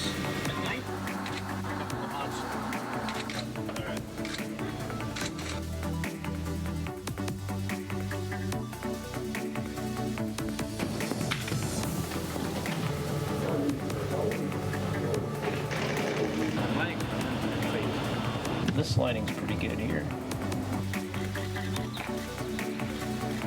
This is easier in space.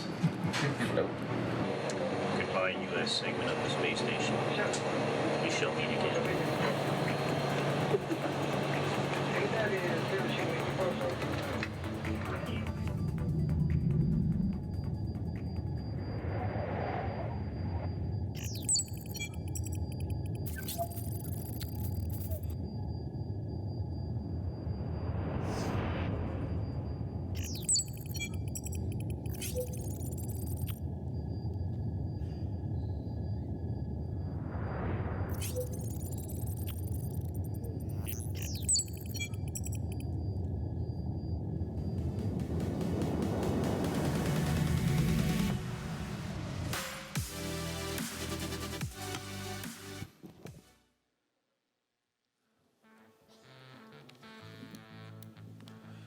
Scott Kelly is a retired American astronaut and United States Navy captain, U.S. spaceflight record holder, and an experienced test pilot who has logged more than 15,000 hours of flight time in more than 40 different aircraft and spacecraft.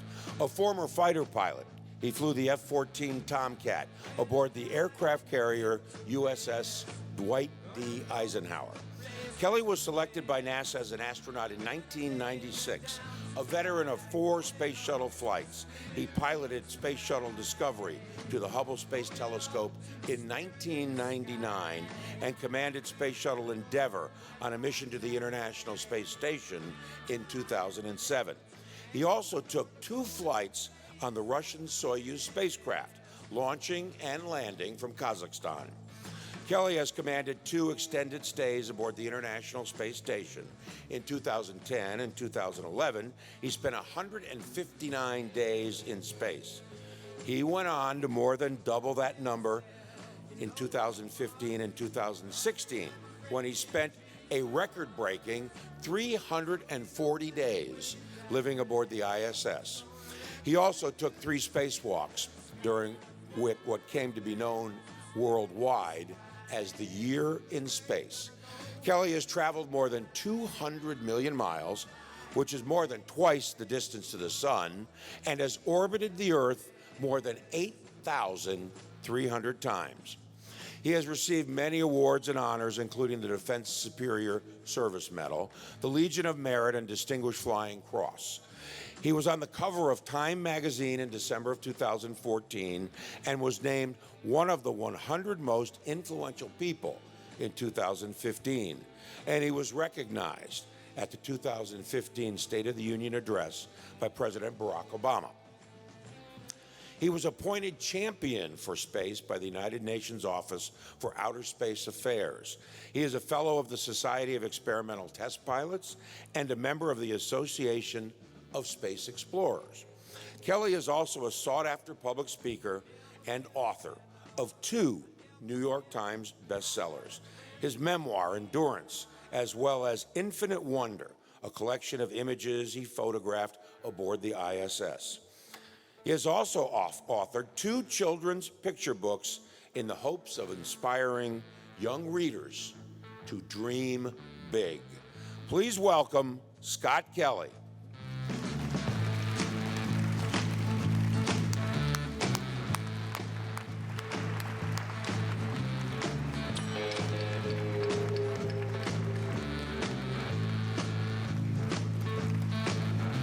To present Scott Kelly for induction is Hall of Fame astronaut, former KSC Center Director, and current Associate Administrator for NASA, Robert Cabana.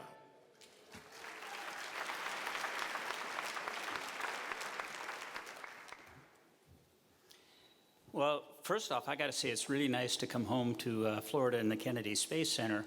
But I want you to know how much I thoroughly enjoy serving our administrator, Bill Nelson, along with Pam, as we take NASA into the future. This is truly an amazing time for America's space program. Also, my sincere congratulations to Ellie and Pam, most well-deserved. Great to have you here. Scott, thank you. It's a real honor for you asking me to introduce you today and induct you into the Hall of Fame.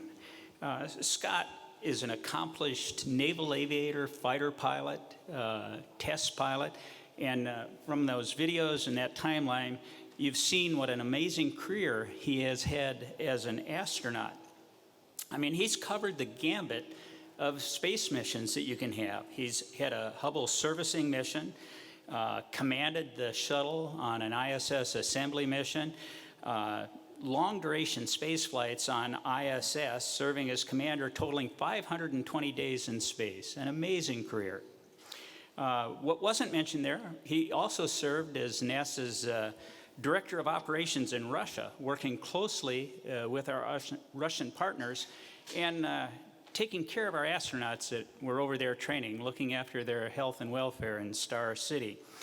But what I'm sure Scott is going to be most remembered for is the year that he spent in space aboard the ISS, advancing our knowledge of the human system in a microgravity environment, preparing for expanding our presence in the universe beyond our home planet. As chief of the astronaut office, I had the privilege of sitting on the astronaut selection board that chose Scott to be an astronaut. Now, Mike Weatherby was on that, or Jim Weatherby was on that board with me, and Scott and his brother Mark truly are identical twins. And they'd made it through all the wickets to get to be the most highly qualified. And we were going through that list of most highly qualified to see who we would invite down to Houston for an interview. And Jim and I joked that, hey, you know, we should interview one and then select the other. But, you know, we couldn't decide which one. So we interviewed them both, and we chose both of them. And I think when you look at the careers that they both had at NASA and afterwards, you're going to have to agree that we chose wisely. I must admit, while they were in the office, it was very difficult to tell them apart, unless they were wearing their blue suits with their name tags on them. And I know they had some fun with it. You can just ask their class leader, Pat Forster, about changing clothes midday and other things. I had a pretty good track record of telling you guys apart. And I heard from somebody that they thought I was keying off their watches, that I was telling them differently by their watches. So one day we were at the astronaut gym. I'm told they swapped watches to see if they could stump me, but it didn't work. Now, what I will say is, if you look closely, when the senator smiles, the left side of his mouth curls up just a little bit higher than Scott's, and that was my tell. Fortunately, Scott was kind enough to shave off his mustache in the office, and then we could always remember, oh, mustache Mark. Okay, so the other one must be Scott. For those of you that don't know, Scott's call sign is Grumpy. I mean, go figure. But he doesn't like people to know that that's his call sign. It makes him grumpy. Scott is by far one of the lowest maintenance crew members that we've ever had on ISS. He's very understated and extremely competent. He gets the job done professionally and well, with no fluff or extra work from the ground, doing whatever is asked of him with no fanfare. And that comes from someone who would know, his Capcom, Pat Forrester, who worked with numerous crews aboard the ISS. During his year in space, he worked on one of Kennedy's plant biology experiments growing zinnias in the veggie plant growth system. A little over a month into the experiment, the zinnias weren't looking too good. And he called down to the ground and he said, you know, I think if we're going to Mars and we're growing stuff, we should be responsible for deciding when they need water. It's kind of like my backyard. I look outside and I say, hey, the grass needs to be watered. I think that's how we ought to do it. Well, the Veggie team here at KSC created what was known as the Zinnia Care Guide for the On-Orbit Gardener. And it gave basic guidelines for the care and feeding of these plants, putting all the judgment on Scott to make the right decisions. So rather than pages and pages of complex procedures to follow like NASA does for experiments, you know, this was a one-page streamlined resource to support Scott as an autonomous gardener. Soon, the flowers were flourishing, and a couple months later, Scott had a full bouquet of zinnias for Valentine's Day.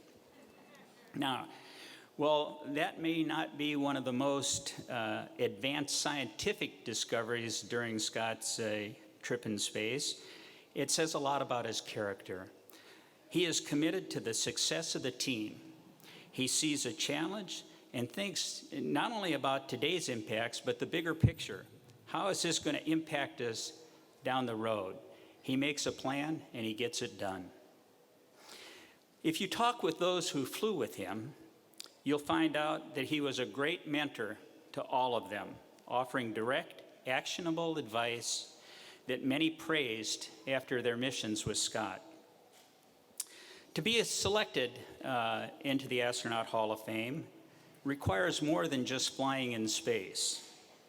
How the person contributed to the U.S. space program, the advancement of spaceflight, our knowledge of the universe, how to improve the quality of life here on Earth are all factors that are to be considered. Scott excelled in all those areas. As part of the team that serviced Hubble, he contributed to expanding our knowledge of the universe.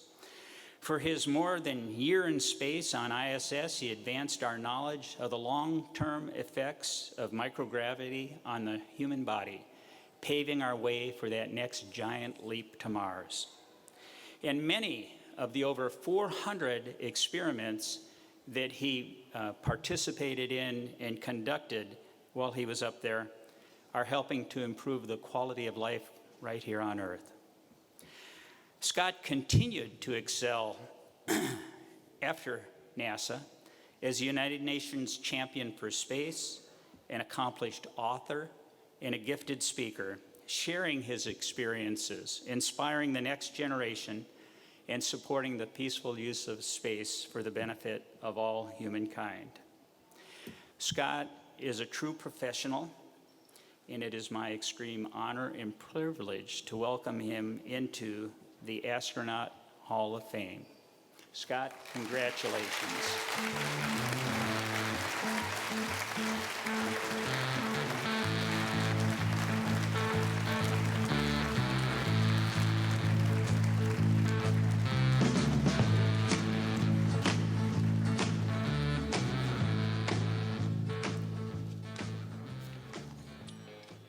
Thank you, Colonel Cabana. It's kind of weird that I refer to Bob Cabana as Colonel Cabana because, you know, I'm also a retired Navy 06, and he's a retired 06 in the Marine Corps. But when I went into the astronaut office, he was a colonel and I was lieutenant. So it was my habit to always refer to him as Colonel Cabana, and habits are sometimes hard to break. Now I'm old and he's still old. So thank you for the honor. And I also want to recognize my two fellow inductees, L.A. and Pam. I couldn't be more proud to be in a group with them. So it's really odd for me to be standing here today and talking to all of you being in the Hall of Fame, being inducted into the U.S. Astronaut Hall of Fame. Because when I was a kid, I wasn't too sure I would accomplish much of anything. I was not a good student like probably most of the people in this room that are former or maybe current astronauts, if there's any in here. I was a kid that sat in the back of the classroom looking out the window or, looking at the clock, just trying to make it go faster. And even though I was interested in space, because I was a, child of the 1960s and I remember the Apollo missions and Neil Armstrong and Buzz landing on the moon and going there with Mike Collins, it's not something I ever thought I could possibly do. I was interested in space and dinosaurs, and I figured I could be neither. So go figure how that happened, right? But I'm going to tell you how it happened, and it has to do with other people and the help and inspiration you get along the way on this journey we call life. And for me, it started with my parents. My dad was a cop in New Jersey, 1960s and 70s. He was, one of these stereotypical Irish cop guys. He'd come home once a year with a, cast on his hand, and he'd tell my brother Mark and I about how he broke his fist fighting crime. Years later, we learned that there was a lot more bar fighting going on than crime fighting. And her mom was a secretary and a waitress. Growing up, had a bunch of different jobs, and about the time my brother and I were becoming teenagers, she decided that she wanted to be a police officer like my dad. And this was a time in New Jersey, there were very few female police officers, none in our hometown, and she had to do all the same tests that were designed for the men, including scaling this like 7-foot, 4-inch tall wall that my dad built in our backyard. He actually built it an inch taller without even telling her. It's actually a good idea. And, I remember the first time in the summer that she tried to get over that wall and she fell off into the dirt. But I remember her picking herself up, brushing herself off, and saying to my brother and I can't get over this wall now, but I'm going to just try to touch the top. And as soon as I can do that, I'm going to see how long I can hold on for. you know, maybe if I never give up, I'll be able to get over this wall someday. And she worked really, really hard that whole summer. She had to do another test, was dragging a dummy 100 feet. And at the time, a 130-pound dummy, and at the time I just happened to weigh 130 pounds. Not anymore.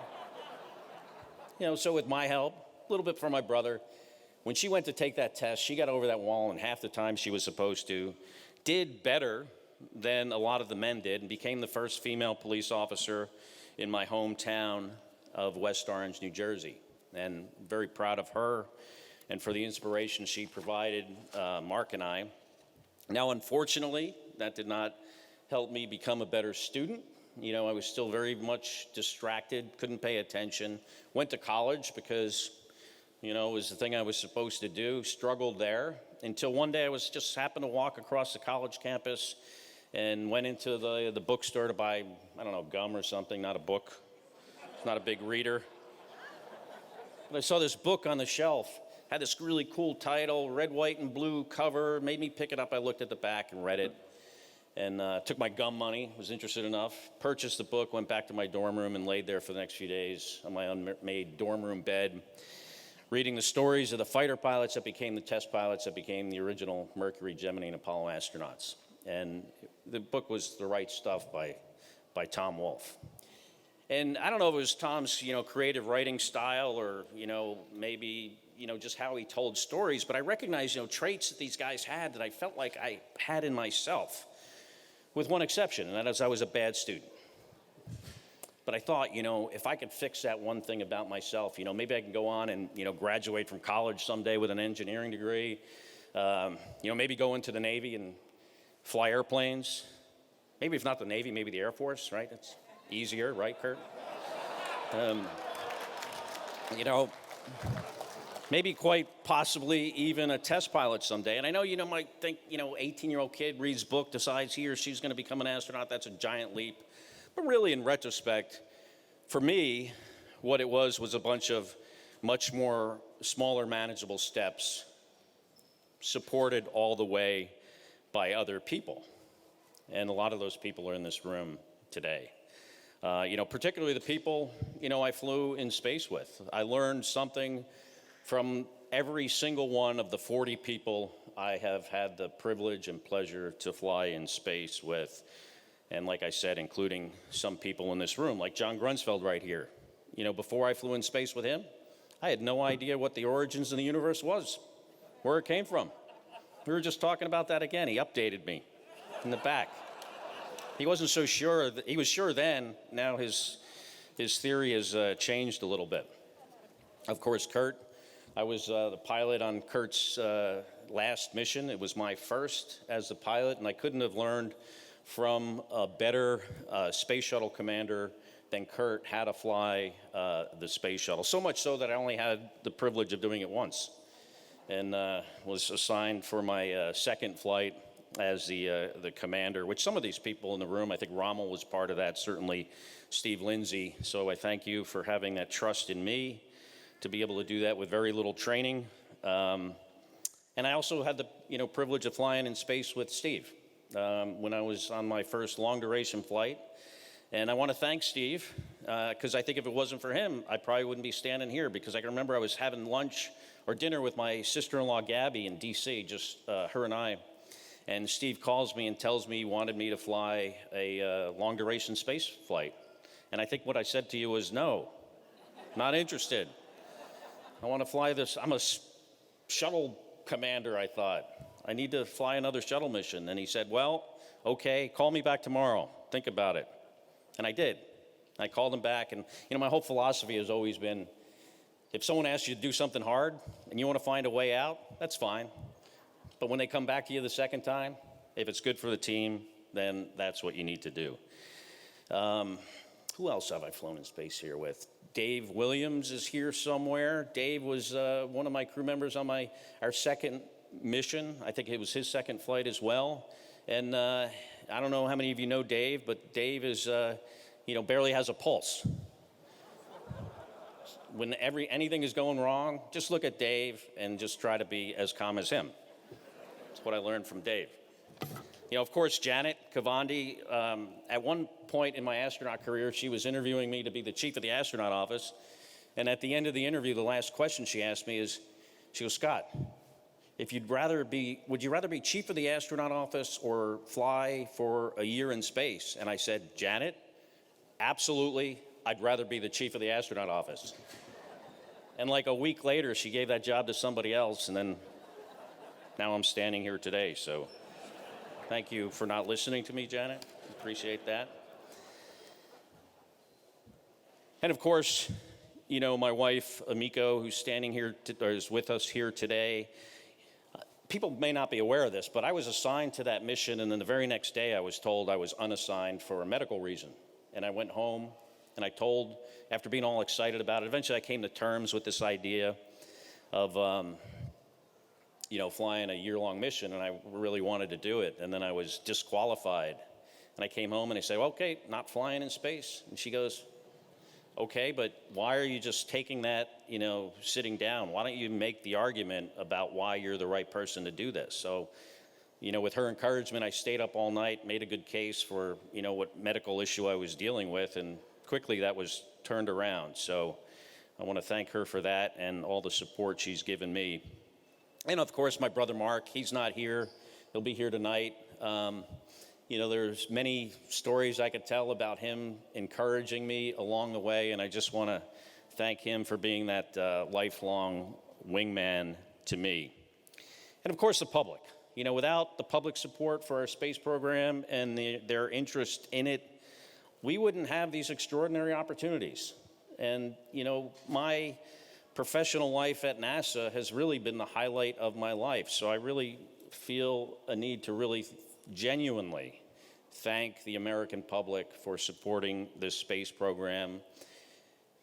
And of course, you know, lastly, you know, what I've learned in my career and life is that, you know, making giant leaps require small, manageable steps and the help of a lot of people along the way, including many in this room. Thank you very much.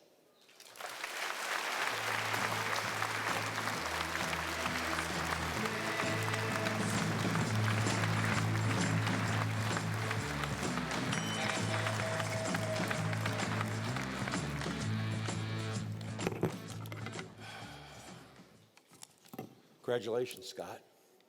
Now I have one question. How do we really know it's you? Yeah, Mark doesn't have a mustache anymore. Yeah. This is tough. We've got to take you. Got a better suit than I do. He's got a better suit than you do. Okay. Now I'd like to ask Michael and Pam to join us on the stage again.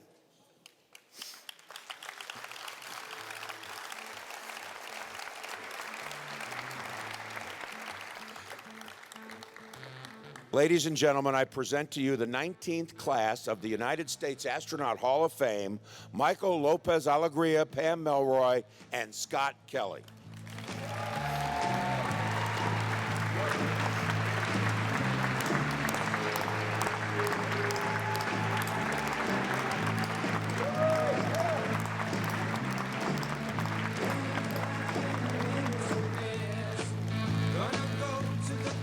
As you may know, each inductee into the U.S. Don't go anywhere, Scott.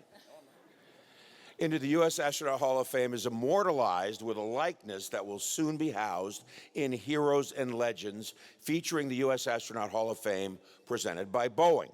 It is my honor, now you guys can go over there, to unveil those displays to you today. Inductees, please take your places.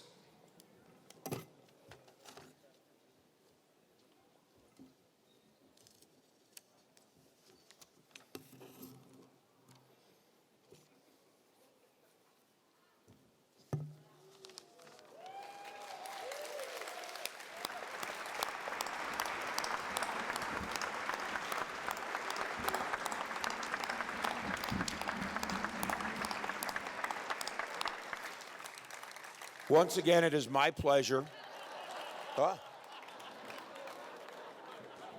You taking selfies now? Unbelievable. You going to do that back up in space? Once again, it is my pleasure to present to you Michael Lopez Alegria, Pam Melroy, and Scott Kelly, your 2020 United States Hall of Fame astronauts.